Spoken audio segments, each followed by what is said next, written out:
Welcome to Recap Monday motivation special for you today as well. Quote of the day, we got top headlines. Looking at Ohio State Buckeyes when they played Iowa. PGA Tour results of the Genesis Open. I had Justin Thomas see how he stacked up. And the UFC Fight Night Pick'em show from Friday. PGA picks, UFC picks. Let's just say I went undefeated in the main card. Shall we say that? Top headlines right now. Steph Curry hits 16 threes to win All-Star Game MVP. LeBron James nails the game winner. Didn't really mean anything because it's an all-star game, but he acted like he won the NBA Finals. But anyways, two kids from Akron stole the show at Sunday night's all-star game. Steph Curry put on a shooting clinic, 16 three-pointers like I said, with 50 points. LeBron James hits an absurd one-legged turnaround jumper to clinch the victory for Team LeBron, 163-160. Next.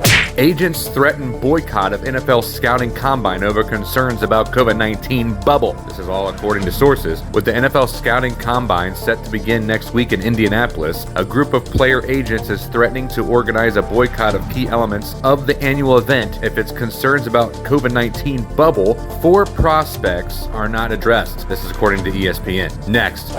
A nice little video here. I showed this to my brother because he's a Michigan fan. Michigan coach Juwan Howard hits Wisconsin men's basketball assistant after loss. It was a weird kind of left-right hook type situation.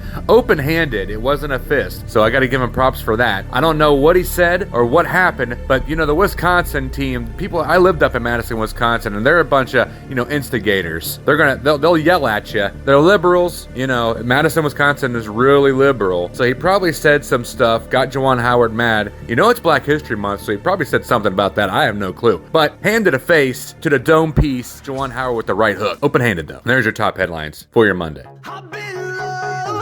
Lower than the floor.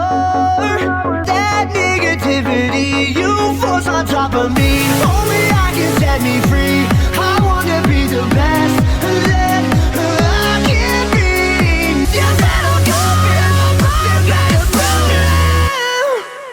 go. Listen to my daddy on AJ Let's Talk Sports podcast and YouTube, and subscribe. All right, what's going on? Recap Monday, AJ Let's Talk Sports podcast and YouTube. Welcome to the show. Hopefully get more subscribers on my YouTube channel, by the way. My daughter's on there. So I'm putting my daughter on to get more shows, get more views here, because the listens that are getting more up there. I do some analytics and all that stuff, and check out the YouTube Studio, all that stuff. So I watch YouTube Buddies, I watch all this other stuff, try to get subscribers and listens and views and all this stuff. But help your boy out. Just trying to move up. This is the third season, by the way. Started the third season of AJ Let's Talk Sports. Started January 1st. Got 24 episodes in. Season 3. This is episode 24. All right, so let's take a look at Ohio State. I watched the game. It was actually on national TV, which was nice because I was able to watch the daggone game. So Ohio State plays Iowa at home in Value City, February 19th. And it happened about 2:30. I think 2:30 was the game time, I believe. So Ohio State loses to Iowa. They were down by 1 point at halftime. And it just seemed like, I don't want to get into all this stuff, but EJ Liddell was pushing it at the end. You can tell they were forcing shots. They kind of had a nice little, they went down, 6 minutes, and didn't have a field goal made. We have Chris Holtman right here, live on set. Check him out. Listen to this. Hopefully it doesn't go to a commercial. Check this out. It's a tough loss. Give Iowa credit. I thought they played really well. Beat us to a lot of loose balls. We obviously got to get better than that. Struggled making shots. And our turnovers and our rebounding was the two issues that are most glaring to me. So we've got a quick turnaround. We obviously got to keep getting better here. See, that's what I'm saying. Hey, we got to step up. That's all I got to say. We got to step up. Like I said, the rebounding, this is all fundamentals. I posted it on 11 Warriors on a Facebook page if you want to check that out. But I posted it. I said they got to, all this fundamentals, defensive rebounding, like I said, he said, Holtzman said about the turnovers, and it's just ridiculous. And then you gotta want the ball. There's all these possessions with fighting for the ball, fighting for the rebound. You got to know, you have to react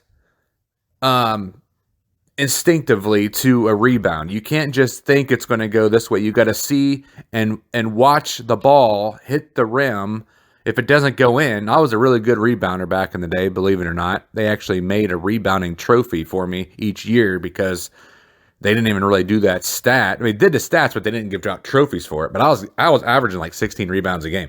It's not about where the ball is going to go. It's about where you think it's going to go. It's about anticipating where the ball is going to go after it hits the rim, not reacting to where it's going at that time. Because by the time you try to look and go to that ball, someone's going to be there because someone's already reacted to it. And that's what happened on that game, Ohio State versus Iowa. Kevin Young, dude, Kyle Young is freaking awesome. I really like Young. He's a beast. He was trying. He kind of let a spark there at the end, getting the rebounds, hustle plays. He seemed like he was the only one trying to hustle and get the ball. EJ Liddell was just forcing shots. But Banham, was that his name? Banham, Malachi, the freshman from Columbus. He played pretty well. They need to step it up in the end of the games, though. I don't understand why they just throw away these games like that. Iowa finished with 20 offensive rebounds for the game, 14 in the first half, 18 second chance shots.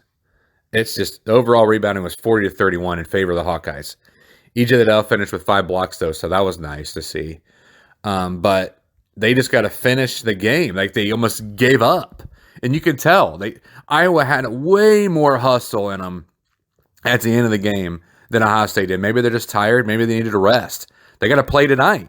They play Indiana tonight at 7:30.